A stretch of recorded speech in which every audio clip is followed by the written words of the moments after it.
Vou te contar a história da mulher que tentou seduzir um padre. Essa mulher sou eu. Não estou contando isso por prazer. Estou contando porque carreguei essa história por tempo demais dentro do peito e porque sei que tem gente lá fora com a mesma convicção que eu tinha. Aquela certeza arrogante de que padre é homem como qualquer outro e que qualquer um cai com a pressão certa. Meu nome é Renata Queiroz. Tenho 33 anos. Sou professora universitária em Belo Horizonte. Cresci sem religião nenhuma. E por muito tempo vivi com essa ideia de que fé era coisa de pessoa fraca que precisa de muleta para atravessar a vida. Padres, especificamente, eu achava que eram a maior hipocrisia institucionalizada que existia. Homens normais vestindo uma roupa diferente e se apresentando como algo que não eram. Fui a Montes Claros testar essa teoria. O que encontrei lá dentro ainda me desmonta cada vez que lembro. Antes de continuar, me faz um favor. Escreve nos comentários de onde você está assistindo e que horas são aí. Quero saber até onde esse testemunho está chegando. Antes de fechar esse vídeo, abre o primeiro comentário fixado. Identificamos 7 padrões em testemunhos como esse, situações em que Nossa Senhora age antes mesmo de ser chamada. Lê o que está escrito lá e volta aqui. Vou ser honesta sobre de onde vinha aquela convicção. Não era de estudo teológico sério. Era de cinismo acumulado. Do tipo que você vai construindo quando passa a vida num ambiente universitário onde questionar tudo é virtude e fé é ingenuidade, onde a frase mais inteligente que você pode dizer sobre qualquer religião é que é mecanismo de controle social. Eu dizia aquilo com facilidade. Com prazer, até. E sobre padres, especificamente, havia uma variante mais afiada, que o celibato era contra a natureza humana e que qualquer sacerdote com a tentação certa na frente revelava quem realmente era por baixo da batina. Nunca havia testado isso de verdade. Era tese de bar. Mas tem uma honestidade que eu preciso ter aqui. Aquela convicção sobre padres não vinha do nada. Tinha raiz. Meu pai havia sido diácono numa igreja evangélica por 10 anos. Até o dia que largou tudo, deixou minha mãe e foi morar com uma mulher 20 anos mais nova, com a bênção de um pastor que achou uma maneira de explicar teologicamente por que aquilo era aceitável. Eu tinha 16 anos. Aquilo não foi só o fim de um casamento. Foi a destruição de uma fé que eu estava começando a ter. E no lugar dessa fé, construí a alternativa que parecia mais inteligente. A certeza de que homens religiosos são, acima de tudo, homens. Que a santidade é teatro. Que debaixo de qualquer batina, de qualquer discurso sagrado, sempre tem o mesmo motor de qualquer outro. Eu havia chamado aquilo de crescer. Era, na verdade, uma ferida que havia endurecido. Mas daí tive férias. Tive um convite de uma conhecida para passar uma semana em Montes Claros. E ouvi pela primeira vez sobre o Padre Marcos. A minha conhecida era paroquiana da Igreja de Nossa Senhora das Mercês. Ela era uma das poucas pessoas religiosas que eu conhecia e não conseguia desconstruir facilmente. Não porque eu não tentasse, mas porque ela tinha aquela fé que não se defende. Ela simplesmente vivia, sem apologética, sem debate, sem aquela ansiedade de converter alguém. Quando ela falou do Padre Marcos, eu ouvi com aquele modo de escuta que eu havia desenvolvido ao longo dos anos, processando o que a pessoa dizia, mas procurando o que estava por baixo do que ela dizia. O que eu li foi: ela estava falando de um homem que havia se tornado figura central da vida espiritual dela, e provavelmente de muita gente da cidade, com aquela intensidade de devoção que às vezes bordeja a dependência emocional. Aquilo, para mim, na época, era exatamente o tipo de vulnerabilidade que eu havia descrito em paper acadêmico sobre dinâmicas de poder em comunidades religiosas. Fui preparada para confirmar a tese de campo. Falou do Padre Marcos com aquela reverência que eu achava ingênua. 47 anos, 14 anos na mesma paróquia, todo mundo na cidade o conhecia, as pessoas o amavam com uma lealdade que ela descreveu como a de quem encontrou alguém de verdade. Aquela paz no rosto dele, ela disse. É diferente de qualquer coisa que já vi. Para mim, paz no rosto de padre era só outra camada de fachada. E fachada bem construída era justamente o tipo que eu achava que valia a pena derrubar. Fui com a decisão já tomada antes de chegar. E o padre Marcos foi o primeiro problema. Não porque resistiu. Porque não era o que eu havia esperado que fosse.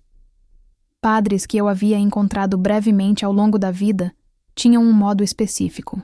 Ou eram performáticos, aquele sorriso de imagem pública que não alcançava os olhos, ou eram entediantes, homens que haviam escolhido aquela vida por falta de outras opções e que carregavam isso como peso visível.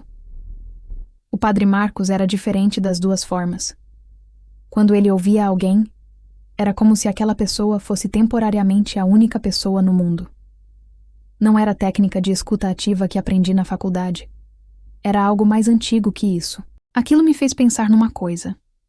Eu havia me especializado em entender como pessoas funcionam. Era parte do que faziam na minha área. Comportamento, motivação, estrutura psicológica.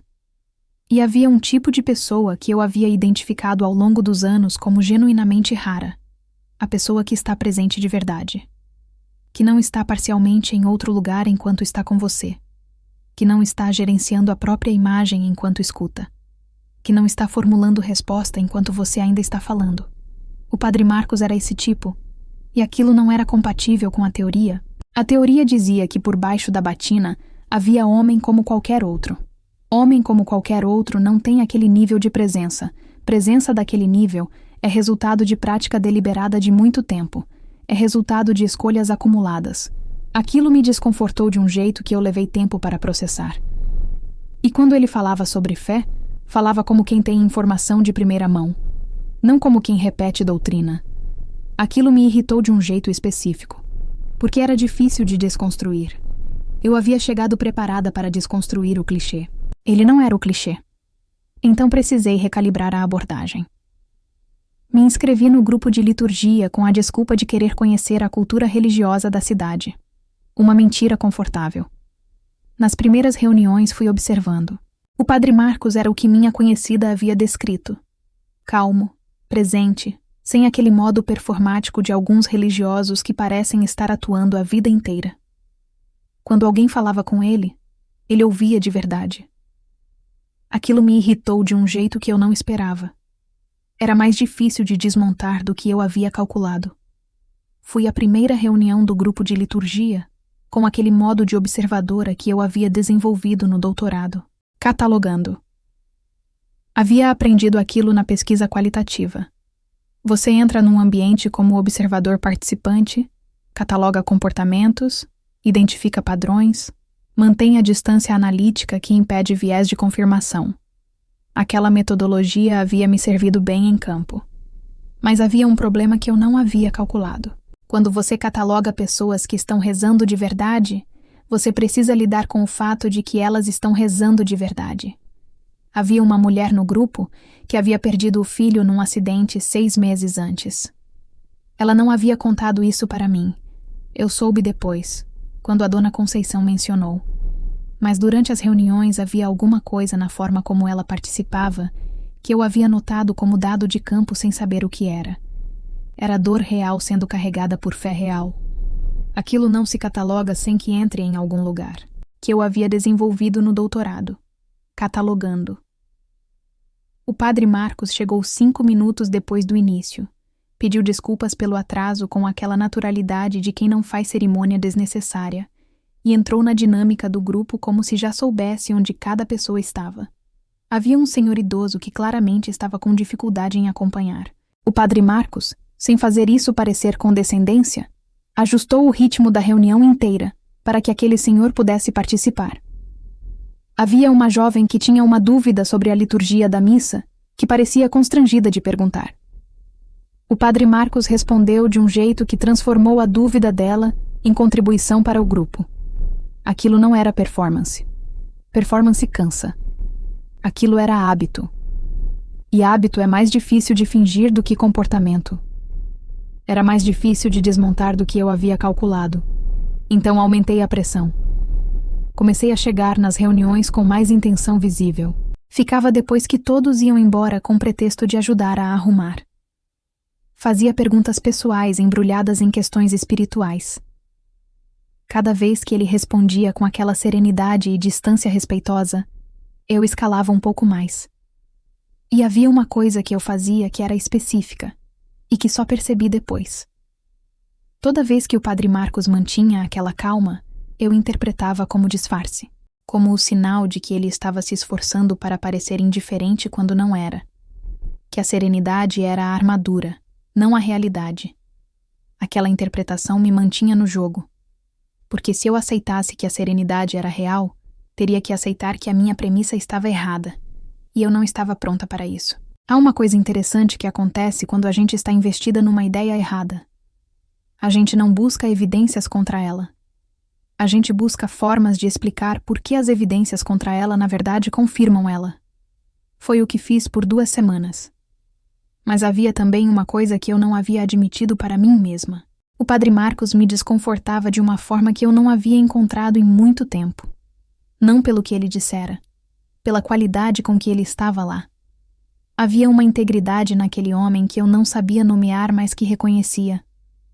Como quando você vê uma peça de trabalho artesanal, e mesmo sem saber fazer aquilo, consegue reconhecer que foi feita com cuidado. Aquilo me perturbava porque não se encaixava na teoria. E coisas que não se encaixam na teoria são mais perturbadoras do que as que confirmam, e que só percebi depois. Toda vez que ele mantinha aquela calma, eu interpretava como disfarce, como o sinal de que ele estava se esforçando para parecer indiferente quando não era. Que a serenidade era a armadura, não a realidade. Aquela interpretação me mantinha no jogo, porque se eu aceitasse que a serenidade era real, teria que aceitar que a minha premissa estava errada. E eu não estava pronta para isso. Há uma coisa interessante que acontece quando a gente está investida numa ideia errada. A gente não busca evidências contra ela.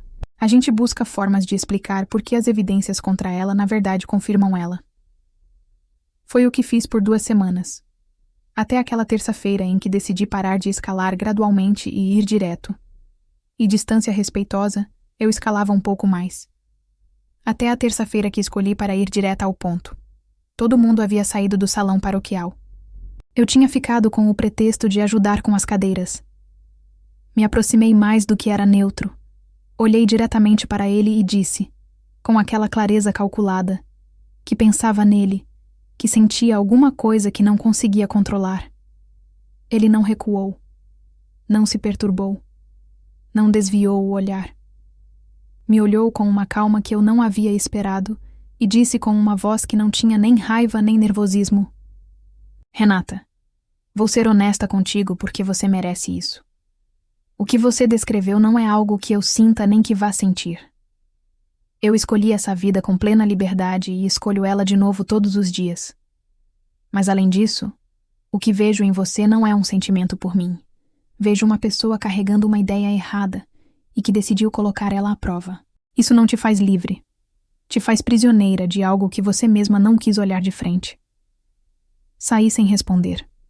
Aquele caminhar do salão paroquial até a rua foi um dos mais longos que já dei. A noite estava quente, aquele calor de Montes Claros que fica na pele, mesmo depois que o sol vai embora. Fui andando sem destino específico até uma praça perto da igreja e sentei num banco. Havia uma coisa que eu precisava processar que não tinha nome ainda. Eu havia esperado que ele reagisse, que alguma parte dele se movesse, mesmo que fosse raiva ou desconforto. Qualquer coisa que mostrasse que a situação chegava nele de um jeito humano. Não havia chegado. E aquilo me deixou com um problema.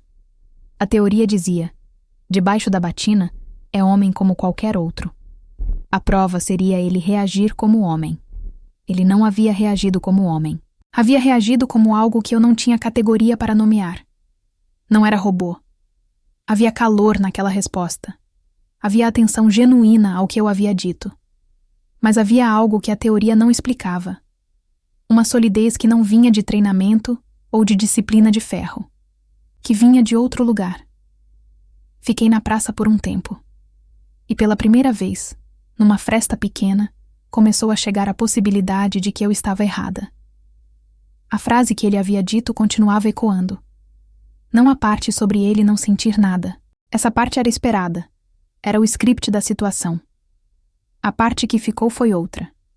O que vejo em você não é um sentimento por mim. Vejo uma pessoa carregando uma ideia errada e que decidiu colocar ela à prova. Ele havia nomeado a intenção, não em tom de acusação, em tom de observação, como quem vê alguma coisa com clareza e diz o que vê.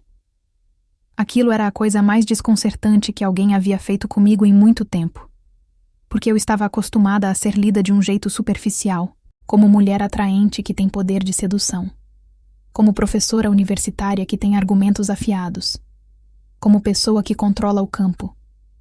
Ele não havia lido nenhuma dessas coisas. Havia lido o que estava por baixo, e aquilo me perturbou de um jeito que a minha teoria sobre padres não tinha como explicar. Aquela noite não dormi. As palavras do padre Marcos davam voltas de um jeito que eu não conseguia apagar.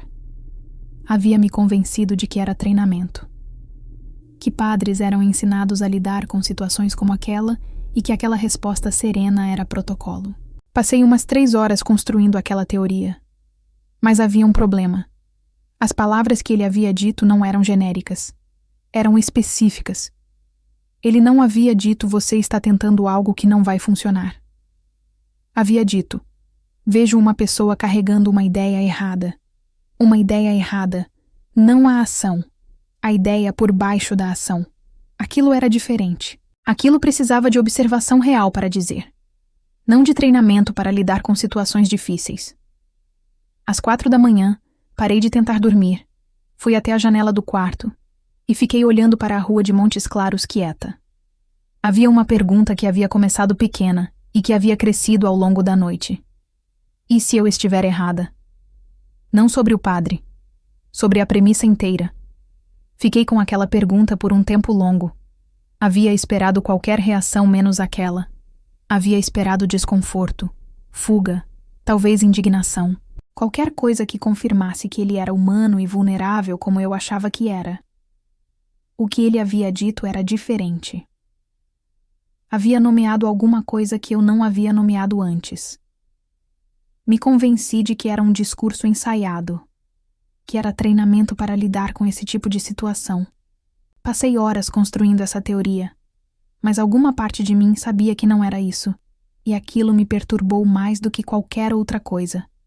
Nos dias seguintes continuei tentando, mas então começou a acontecer alguma coisa que não estava nos meus planos e que eu não soube processar imediatamente. Toda vez que eu ia em direção ao padre Marcos com aquela intenção específica, algo chamava minha atenção antes, não de forma dramática, de forma irritantemente discreta. A primeira foi a Dona Conceição com o rosário e a frase que eu descrevi. A segunda foi uma menina de uns 6 anos colocando flores de papel que havia feito na base da imagem de Nossa Senhora. Eu passei do lado dela, e ela levantou o olhar para mim com aquele olhar de criança que não tem protocolo de interação social ainda. Só me olhou. Voltei para o banco e fiquei ali por uns 2 minutos sem entender por quê. A terceira foi um cartaz, anunciando a novena de Nossa Senhora Aparecida. Eu olhei para ele e pensei, de novo? Aquele de novo é importante. Porque tem uma coisa que eu aprendi depois, sobre como Nossa Senhora Aparecida funciona que não aprendi de livro. Aprendi do próprio processo. Ela não aparece de uma vez, vai aparecendo. Vai chegando pela periferia. Vai ocupando espaço gradualmente, sem avisar, sem fazer barulho. Vai até que você percebe que ela estava lá o tempo todo, e você é que estava olhando para outro lado. A Dona Conceição com o rosário foi a primeira vez que ela entrou de verdade na minha atenção. A menina com as flores de papel foi a segunda. O cartaz da novena foi a terceira. E havia sido outras antes que eu havia descartado sem perceber que estava descartando. Um senhor de chapéu que tinha um terço enrolado no punho e que estava sentado num banco perto da entrada quando passei. Uma mulher com um bebê no colo que estava ajoelhada em oração e que o bebê estava tão quieto naquele colo que parecia entender que era hora de ficar quieto. Coisas que eu havia visto e arquivado como cenário, mas que foram chegando. Porque para você pensar de novo sobre uma coisa, ela precisa ter aparecido antes. Eu havia passado 2 semanas numa paróquia focada em outra coisa, e aquela imagem havia entrado no meu radar várias vezes, sem que eu tivesse pedido. Aquilo só percebo agora com clareza. Na época só sentia uma irritação crescente e difusa que não sabia nomear. Mas então começou a acontecer alguma coisa que não estava nos meus planos. Toda vez que eu ia em direção à sacristia ou ao salão com a intenção que eu tinha, algo chamava minha atenção antes. A primeira vez foi uma senhora de uns 70 anos, ajoelhada na pequena capela lateral, onde havia uma imagem de Nossa Senhora Aparecida. Dona Conceição, eu soube depois que era o nome dela. Estava rezando em voz baixa, um rosário passando pelos dedos, e eu ouvi uma frase dela que não era para mim. Mãezinha, protege nosso padre. Não deixa ninguém destruir a missão dele. Aquilo me parou. Mas vou ser honesta sobre o que aconteceu dentro de mim naquele momento porque é diferente do que parece de fora. Não foi um pensamento bonito. Não foi revelação instantânea. Foi raiva. Aquela frase da Dona Conceição, pedindo proteção para o padre contra exatamente o que eu estava fazendo, me causou uma raiva específica. Como quando alguém nomeia exatamente o que você está tentando esconder. Continuei andando, mas a frase ficou. E aqui tem uma coisa que preciso dizer sobre como Nossa Senhora Aparecida funciona. Pelo menos da forma que funcionou comigo. Ela não chegou como paz. Chegou como incômodo. Não como luz bonita. Como atrito. Cada vez que aquela imagem aparecia no meu caminho, não era confortante. Era perturbador. Era como se houvesse alguma coisa que eu estava constantemente tentando não olhar e que continuava aparecendo na periferia da visão. Aquele incômodo crescente foi o que abriu espaço para o sonho. E o sonho abriu espaço para o choro naquela capela, não de arrependimento, de irritação. Aquela mulher estava pedindo proteção para exatamente o que eu estava tentando fazer. Continuei andando. Mas a frase ficou. Nos dias seguintes, toda vez que eu passava pela capela, havia alguma coisa que chamava a atenção. Um terço esquecido sobre um banco. Uma criança que havia colocado flores pequenas na base da imagem. Uma vela acesa. Um cartaz na parede anunciando a novena de Nossa Senhora Aparecida. Coisas normais de paróquia. Nada sobrenatural. Mas eu não conseguia passar sem notar. E fui ficando irritada de um jeito que não sabia explicar. Como se aquela imagem estivesse aparecendo em todos os lugares de propósito. A virada foi o sonho. Preciso tentar descrever a qualidade daquele sonho, porque ele era diferente do sonho normal de uma forma que importa. Sonho normal tem aquela névoa. As coisas mudam de forma, sem você perceber a mudança. Você está num lugar e de repente está em outro. A lógica não sustenta. Aquele sonho era sólido. Cada detalhe era específico e ficava específico. A luz do altar tinha aquela qualidade amarela de vela antiga. O cheiro de incenso estava presente. O mármore do corredor tinha aquela frieza de lugar alto que não aquece. E o manto? Azul escuro, não azul claro. Uma textura que parecia bordada. O jeito que caía seguindo a figura tinha peso real. Não flutuava como coisas no sonho costumam flutuar. Quando tentei me aproximar e o manto estava no caminho, não havia violência naquele impedimento.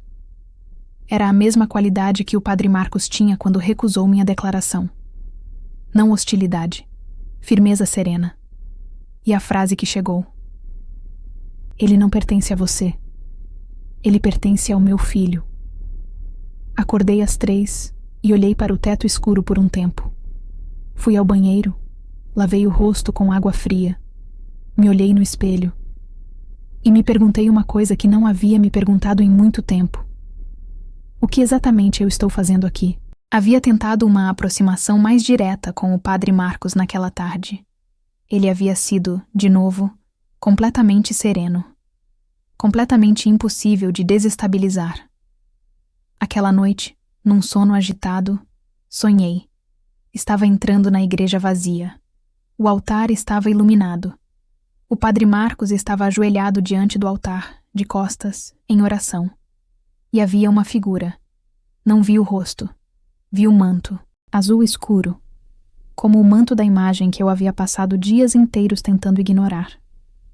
A figura estava de pé ao lado do padre com o manto ligeiramente estendido, aquele gesto de cobertura. Tentei me aproximar do padre. O manto estava no caminho. não de forma física agressiva. Simplesmente estava lá, entre mim e ele. E havia naquele impedimento uma qualidade que não era hostilidade. Era limite. A diferença entre uma parede e uma fronteira. E então ouvi uma frase, não em voz alta, mas como pensamento que chegou de fora. Ele não pertence a você. Ele pertence ao meu filho. Acordei às 3 da manhã com o coração acelerado e os olhos cheios d'água. Fiquei sentada na cama por um tempo no escuro do quarto da minha conhecida. E então aconteceu uma coisa que não esperava. Lembrei da minha mãe. Não do pai que havia ido embora. Da minha mãe. Pela primeira vez em quase 20 anos, lembrei dela rezando ao lado da minha cama quando eu era criança. Aquela imagem que eu havia arquivado em algum lugar fundo e esquecido deliberadamente. Ela de joelhos. A voz baixinha que eu às vezes ouvia antes de dormir sem entender as palavras. A mão dela sobre o cobertor quando ela achava que eu já estava dormindo. Ela havia rezado por mim. Toda noite. Por anos.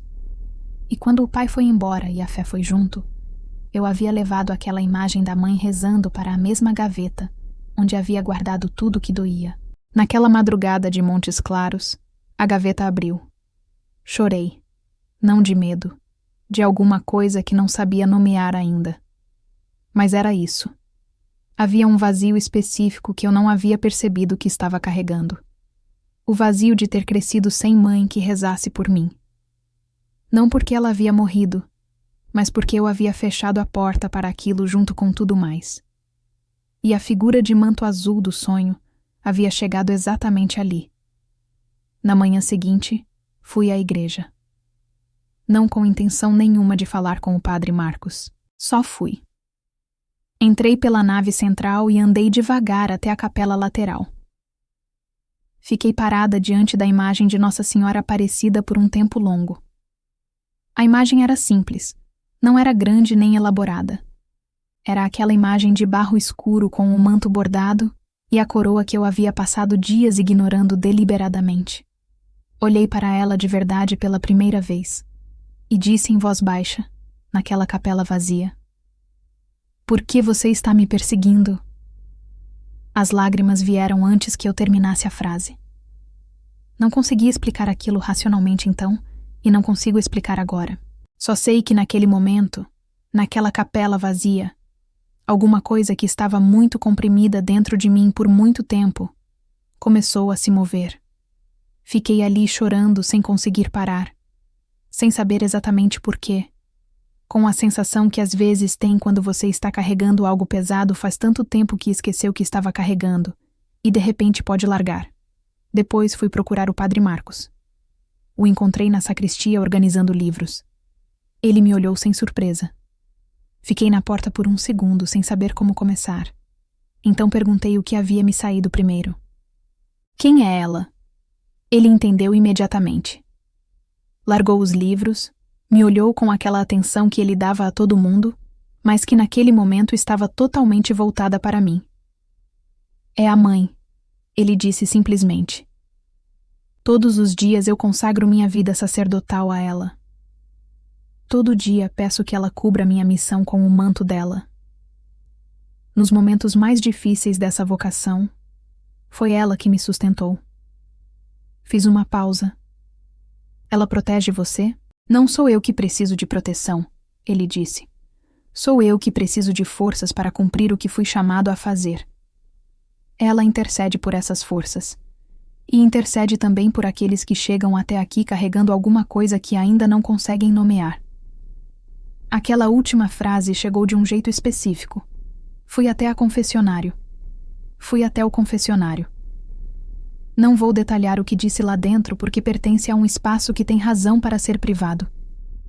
Mas vou dizer o que encontrei quando comecei a falar. Havia muito mais do que a história de Montes Claros.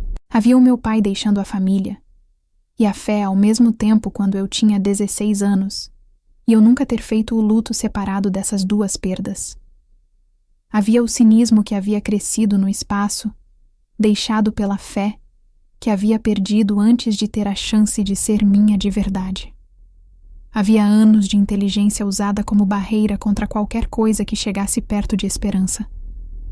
O padre Marcos ouviu tudo com a calma com que havia ouvido tudo desde o início. Quando terminou, disse uma coisa que ficou comigo. Disse que Nossa Senhora Aparecida não escolhe as pessoas que chegam a ela pela devoção. Ela escolhe as que chegam pela necessidade.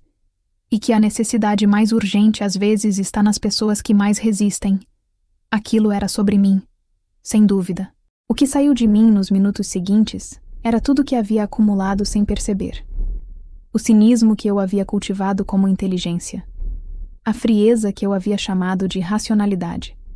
A arrogância de quem acha que todo sistema de crença alheio é fraqueza disfarçada. E por baixo de tudo isso, uma solidão que eu havia preenchido com convicções que pareciam sólidas, mas que eram só barulho. O padre Marcos me deu a absolvição com a mesma calma com que havia enfrentado tudo. Saí daquela sacristia diferente. Vou tentar descrever o que diferente significa aqui, porque é fácil usar essa palavra e perder o que ela carrega. Não saí com paz. Saí com um espaço que antes estava ocupado por alguma coisa que havia ido embora. O cinismo que eu havia cultivado por quase 2 décadas, desde os 16 anos quando meu pai foi embora, junto com a fé que ele havia me ajudado a começar a ter. Aquele cinismo não havia desaparecido de uma vez, mas havia sido nomeado. Quando a coisa tem nome, ela perde o poder de se esconder. Eu havia chamado aquele cinismo de inteligência, de ceticismo saudável, de racionalidade. O padre Marcos havia chamado pelo nome real, ferida que havia endurecido. Aquilo não se desfaz numa tarde, mas aquela tarde foi o começo do desfazimento. Voltei para Belo Horizonte 3 dias depois, com uma caixa de perguntas que não havia levado. Não transformada de uma vez. Não com todas as perguntas respondidas. As convicções de uma vida não se desfazem numa tarde. Mas havia algo que havia mudado de forma irreversível. Não era sobre o padre Marcos. Nunca foi sobre ele. Ele havia sido, como ele mesmo disse depois, apenas o ponto de chegada de alguma coisa que já estava em andamento. O que havia mudado era a certeza. Eu havia chegado em Montes Claros com a certeza de que sabia como as coisas eram. Que padre era homem como qualquer outro. Que vocação era fachada. Que fé era fraqueza. Aquelas certezas tinham me servido bem por muitos anos. Haviam me dado aquela sensação de firmeza intelectual que as pessoas que estudam muito às vezes confundem com sabedoria, mas não eram sabedoria, eram paredes. E Nossa Senhora Aparecida, de uma forma que eu não consigo explicar completamente, mas que também não consigo negar, havia feito um buraco naquelas paredes antes que eu saísse do lugar onde havia entrado com tão pouca humildade. Aquilo não era derrota. Era o começo de uma coisa que eu ainda estava aprendendo como chamar. Eu havia entrado naquela paróquia querendo provar que a vocação de um sacerdote era fachada. O que encontrei foi a prova do contrário. E não foi o padre que me convenceu. Foi ela. Aquela imagem de barro de 300 anos que começou como objeto de devoção de pescadores pobres num rio do interior de São Paulo, em 1699. Que apareceu nos sonhos de uma professora universitária de BH que havia ido a Montes Claros com a pior das intenções, e que destruiu o meu orgulho muito mais eficientemente do que qualquer argumento que eu poderia ter recebido. Há meses que faço parte da novena de Nossa Senhora Aparecida na minha paróquia em BH. Não foi uma transição simples. Voltei de Montes Claros diferente, mas sem saber completamente o que fazer com aquela diferença. Não havia um passo óbvio. Não havia instrução. Havia uma imagem de Nossa Senhora Aparecida que havia entrado nos meus sonhos e que havia feito uma pergunta que eu não conseguia ignorar. Fui à paróquia mais perto da minha casa num domingo. Entrei sem expectativa específica. O que aconteceu naquela missa não foi dramático. Foi o oposto. Havia uma qualidade de quietude que eu não havia experimentado num ambiente coletivo antes. Não silêncio de lugar vazio. Silêncio de lugar habitado. Fiquei. No domingo seguinte também. Comecei a aprender o rosário daquele jeito que a maioria das pessoas aprende hoje, com vídeo no celular, naquelas noites em que o sono não vinha. O ritmo das palavras tinha aquela qualidade que a Natália havia descrito. Só aprendi depois de comparar, de ocupar a parte analítica e liberar um espaço mais quieto. Naquele espaço quieto, coisas foram chegando. A dor do pai, a fé que havia sido interrompida na adolescência antes de ter chance de ser minha. A solidão que eu havia preenchido com convicções que soavam inteligentes, mas que eram barulho. Aquele processo não foi rápido. Não foi linear. Mas foi. Na minha paróquia em BH. Rezo o terço que não sabia rezar. E às vezes conto essa história para outras mulheres que carregam aquela mesma convicção que eu carregava. Não para envergonhá-las. Para ser honesta. Porque a honestidade é o que eu recebi quando precisei. O padre Marcos não me poupou da verdade sobre o que eu estava fazendo. E aquela honestidade foi o que abriu o espaço para tudo que veio depois. Tenho uma teoria sobre por que aquela história específica funciona em mim da forma que funciona.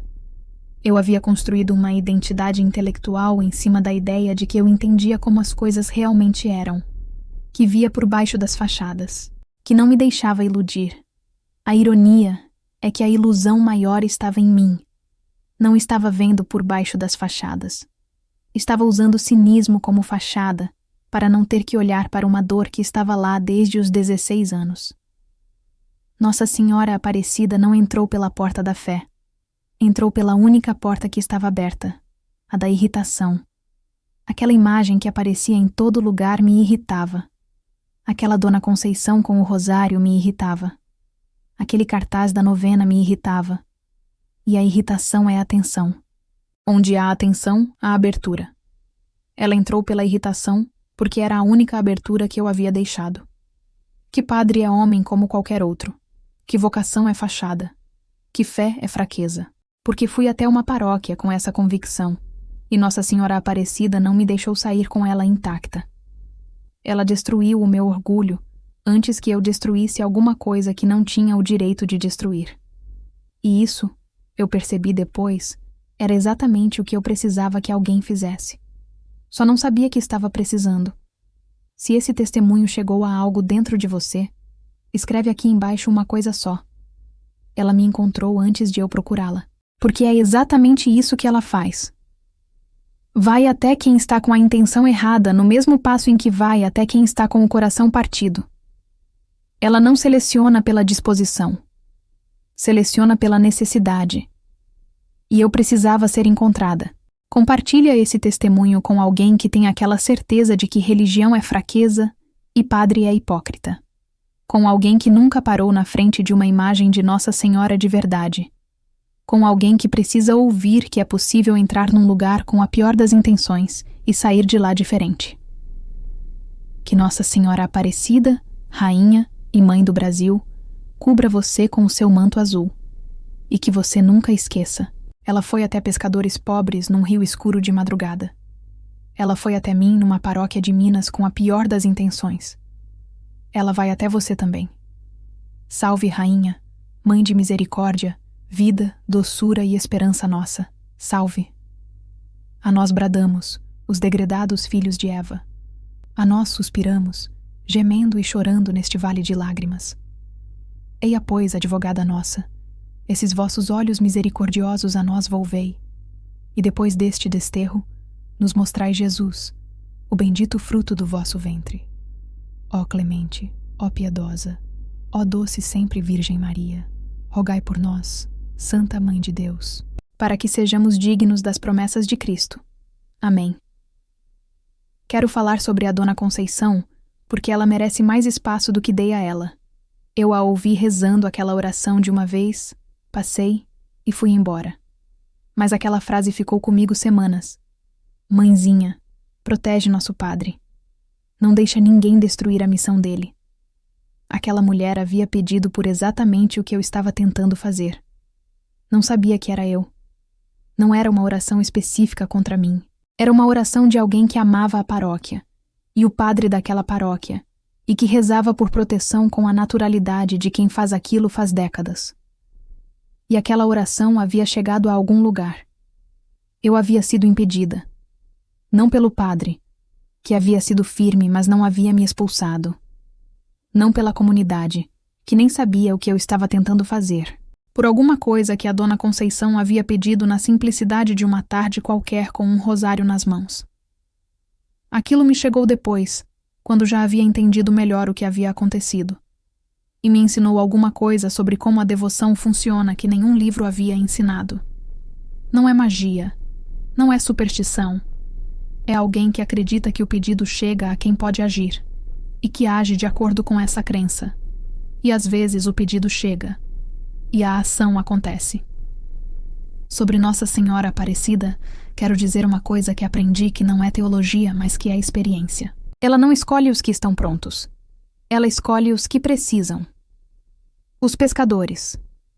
Domingos Garcia, Felipe Pedroso e João Alves, em 1699, não estavam prontos para encontrar uma imagem de barro no fundo do rio. Estavam cansados e com a rede vazia. Eu estava em Montes Claros com a pior das intenções. Ambos recebemos alguma coisa que não pedimos. A diferença é que eu demorei um pouco mais para reconhecer o que havia recebido. Mas reconheci. Tenho uma última coisa que preciso dizer. Há uma pergunta que as pessoas fazem quando conto essa história. A pergunta é: você se arrependeu de ter ido até aquela paróquia com aquela intenção? A resposta honesta é: me arrependo da intenção. Não me arrependo de ter ido. Porque se eu não tivesse ido, não teria passado pela capela onde a Dona Conceição estava. Não teria ouvido aquela frase. Não teria sido incomodada por aquela imagem o suficiente para que ela entrasse nos meus sonhos. Não teria chorado naquela capela. Não teria perguntado ao Padre Marcos quem era ela. Não teria me confessado. Não teria voltado para BH diferente. Nossa Senhora Aparecida usou a coisa mais feia que eu carregava. Aquela convicção arrogante, como o caminho para chegar até mim. Não porque o caminho era bonito, mas porque era o único caminho aberto. É isso que ela faz. Ela entra por onde consegue entrar. Quero falar sobre o que aconteceu quando voltei para BH. Não voltei convertida no sentido de ter um plano claro. Voltei com um buraco onde antes havia uma certeza. Aquele buraco é desconfortável. Não é paz. É ausência de fundação. Mas é também o único lugar onde alguma coisa nova pode crescer. Fui à paróquia da minha rua por curiosidade primeiro. Depois por algo que eu chamaria de impulso, que não sabia nomear de outra forma. O padre daquela paróquia não era o Padre Marcos. Era mais novo, um pouco mais nervoso, um pouco menos firme, humano de formas mais visíveis. Aquilo na verdade ajudou, porque eu não estava buscando repetir uma experiência. Estava buscando entender uma coisa. Comecei a ler sobre Nossa Senhora Aparecida de verdade. Não para confirmar a experiência que havia tido, para entender quem era aquela figura que havia entrado nos meus sonhos. Descobri a história dos pescadores de 1699. 3 homens pobres, pesca ruim, rede vazia, imagem de barro tirada em 2 pedaços do fundo de um rio. Aquilo chegou num lugar específico. Não foi para a rede de pesca cheia que ela veio. Foi para a rede vazia. E para mim, em Montes Claros, de certa forma, também havia sido. Eu havia chegado com a rede cheia de intenção ruim. E havia saído com alguma coisa diferente no fundo da rede. Deixa eu falar sobre o que a minha área acadêmica me ensinou a pensar sobre fé que eu precisei desconstruir. Não estou criticando a academia. Sou professora universitária porque acredito no que faço lá. Mas há um modo específico que se aprende no ambiente acadêmico de olhar para fenômenos religiosos que é, no mínimo, incompleto. Você aprende a ver fé como fenômeno social, como resposta à necessidade psicológica, como mecanismo de coesão de grupo, como forma de lidar com a ansiedade existencial. Todas essas leituras têm alguma verdade nelas. Mas há uma coisa que elas não podem alcançar por definição: a experiência do lado de dentro. Análise de fenômeno de fora é como análise de textura de comida sem provar. Você pode descrever cor, forma, composição química, mas a experiência de comer, que é precisamente o que importa para quem come, fica fora do alcance da análise. Eu havia passado anos analisando de fora. Aquele sonho, aquele choro naquela capela vazia, Aquela pergunta que eu fiz para a imagem me colocaram do lado de dentro. E do lado de dentro é diferente. Não em termos que você pode demonstrar para quem está do lado de fora, mas diferente de um jeito que quem passou sabe o que é. Preciso ser honesta sobre o meu pai. Ele ainda é evangélico. A história dele com a mulher com quem foi embora não durou, e ele voltou para a tradição religiosa dele alguns anos depois. Ele e eu não temos um relacionamento próximo, mas não é hostil. Nunca falamos sobre aquilo, sobre o que aconteceu quando eu tinha 16 anos. Mas o que aconteceu em Montes Claros abriu uma janela que eu nem sabia que estava fechada. Não resolvi a relação com meu pai. Não foi mágica. Mas a raiva específica que eu havia canalizado para padres e para a fé religiosa em geral começou a encontrar um endereço mais preciso. Não era padres que me haviam machucado. Era um homem específico que havia usado uma instituição religiosa para se absolver de algo que não tinha absolvição fácil. Aquela distinção parece óbvia quando escrevo assim, mas estava invisível para mim por quase 2 décadas. Há uma coisa sobre a confissão que quero dizer para quem nunca foi. Eu havia imaginado que seria aquele ritual constrangedor de listar erros para alguém que vai me julgar. Não foi isso. Foi mais parecido com um processo que eu conheço da clínica psicológica, de nomear as coisas que estão ocupando espaço sem nome, de dar forma ao que estava amorfo. Mas havia uma dimensão a mais que a clínica não tem. Havia a dimensão do perdão. Não o perdão condescendente de quem perdoa porque você não merecia, e eles são magnânimos. O perdão que chega como consequência de ter nomeado o que precisava de nome. Aquilo foi real. Não consigo provar para ninguém que foi real. Mas foi. E saí daquela sacristia com uma leveza específica que só existe quando alguma coisa que estava pesando é posta no chão. Tem uma ironia nessa história que só percebo agora com distância. Eu havia ido a Montes Claros com a teoria de que padre é homem como qualquer outro e que qualquer um cai com a pressão certa. O que encontrei foi um padre que não havia caído. Mas eu havia caído. Havia chegado achando que estava em posição de força, de observadora, de testadora de hipóteses. E havia saído com a hipótese invertida. Não o padre que havia revelado algo por baixo da batina. Eu que havia revelado quem estava por baixo da certeza. E o que havia por baixo não era o que eu havia imaginado.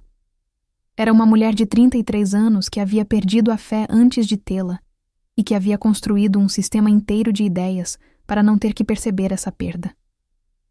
Nossa Senhora Aparecida derrubou aquele sistema, não violentamente, com aquela persistência de quem aparece onde é necessário, pelo tempo que for necessário, pelos caminhos que estiverem disponíveis.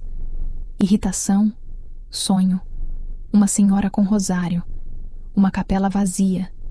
Aquilo era suficiente. Era o que havia disponível. E ela usou.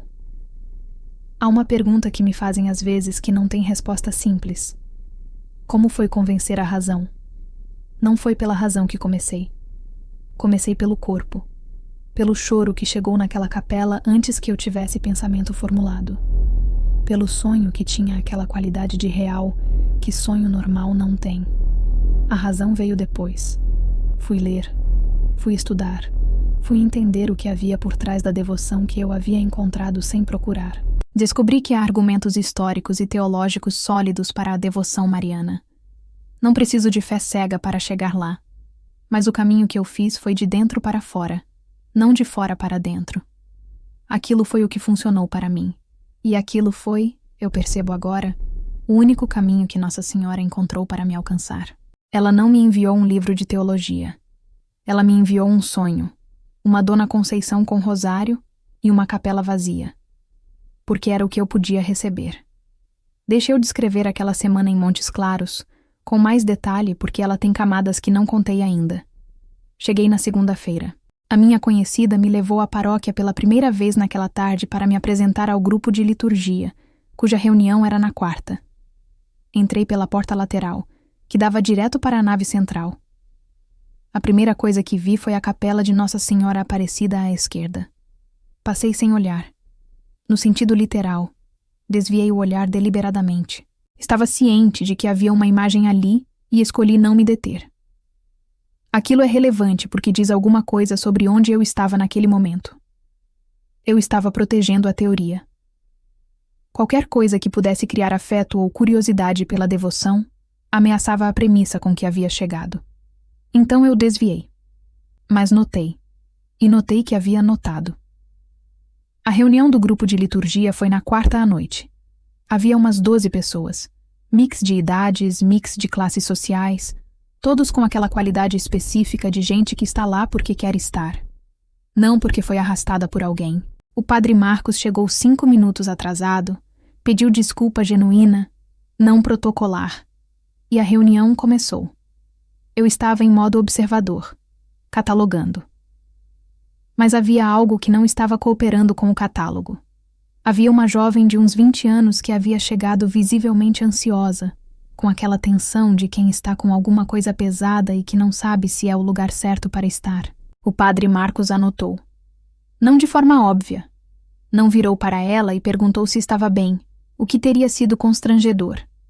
Ajustou o ritmo da conversa de um jeito que abriu um espaço onde ela poderia falar se quisesse, sem pressão. Ela falou. Contou algo sobre a mãe internada, sobre incerteza, sobre não saber para onde levar aquilo. O grupo ouviu. O padre Marcos ouviu. Depois disse alguma coisa simples e firme que eu não lembro palavra por palavra, mas que tinha a qualidade de colocar a coisa no lugar certo sem minimizá-la. A jovem saiu da reunião diferente de como havia entrado. Aquilo não era treinamento. Era presença real. Catálogo não alcança a presença real. Na quinta, a minha conhecida foi à missa das 6 da manhã e me perguntou se eu queria ir. Disse que não. Fui à missa das 6 da manhã sozinha na sexta. Não sei por quê. Havia algo que puxava para lá que eu não estava conseguindo ignorar. Cheguei quando a missa já havia começado. Entrei pela porta lateral de novo. Desta vez não desviei da capela. Parei. A imagem de Nossa Senhora Aparecida estava iluminada por 2 velas.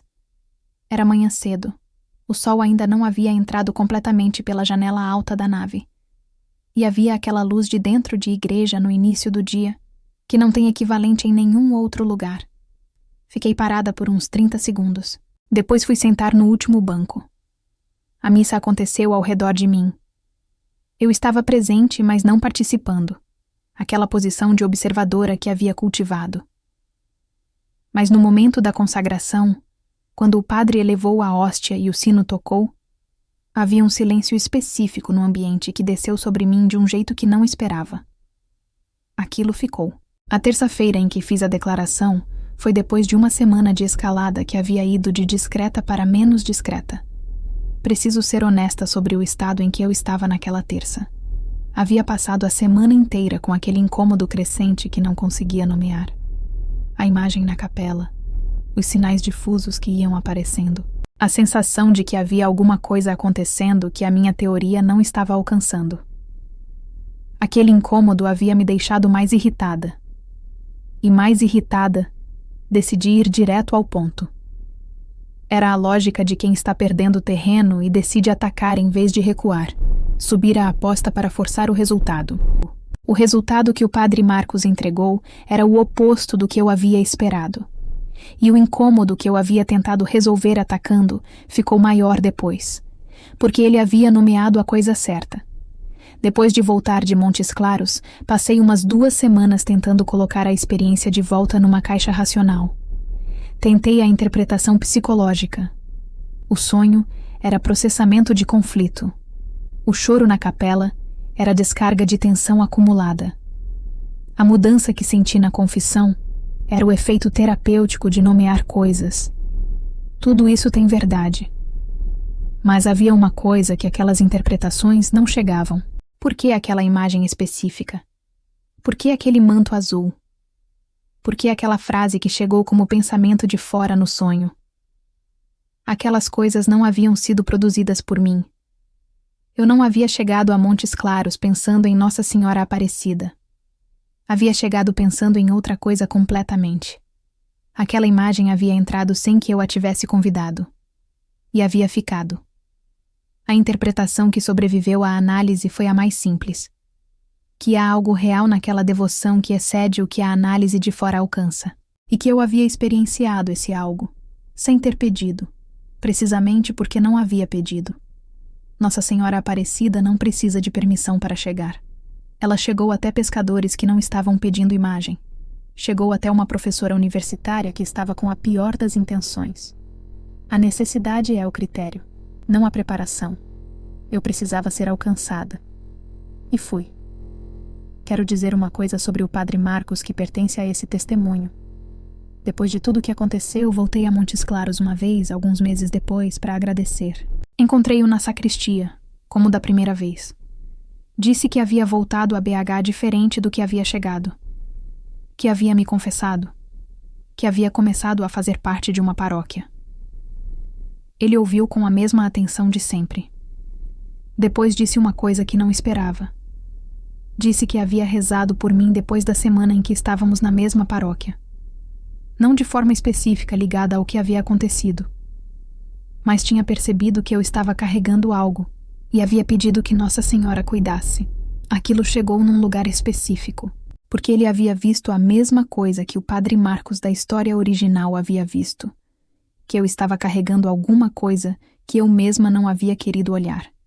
E em vez de me julgar ou de só me dar a resposta firme e me dispensar, havia continuado presente de um jeito que eu não havia percebido. Havia rezado, e a oração havia chegado, sobre a vida hoje. Sou professora universitária em BH, e continuo sendo. A fé não me fez abandonar a academia ou a racionalidade. Se alguma coisa, me fez melhor professora. Porque deixei de usar a distância analítica como proteção, e passei a usá-la como ferramenta. Aquilo é diferente. Quando você usa a análise como proteção, tudo que você não consegue catalogar ameaça. Quando você usa como ferramenta, o que você não consegue catalogar é simplesmente mais vasto do que o instrumento. A fé e a razão não são rivais no meu caso. São perspectivas com alcances diferentes. A razão alcança algumas coisas com precisão. A fé alcança outras com precisão diferente.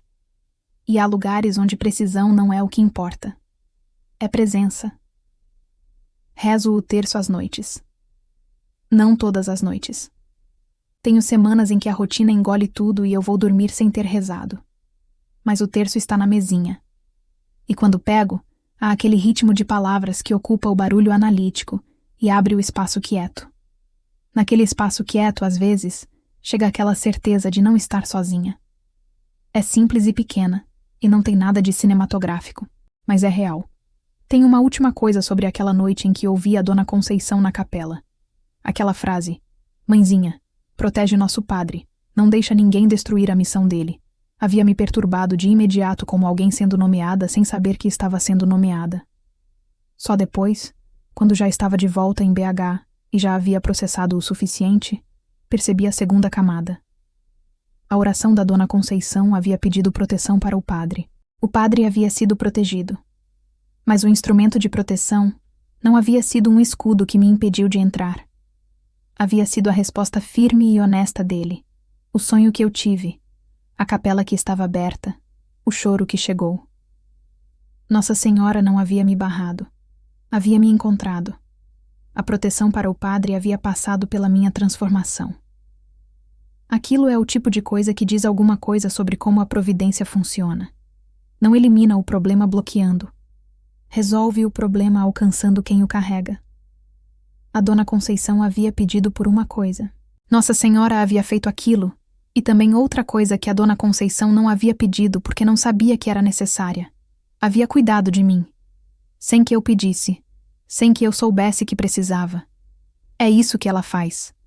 Desde 1699, quando foi até pescadores com rede vazia num rio do interior de São Paulo.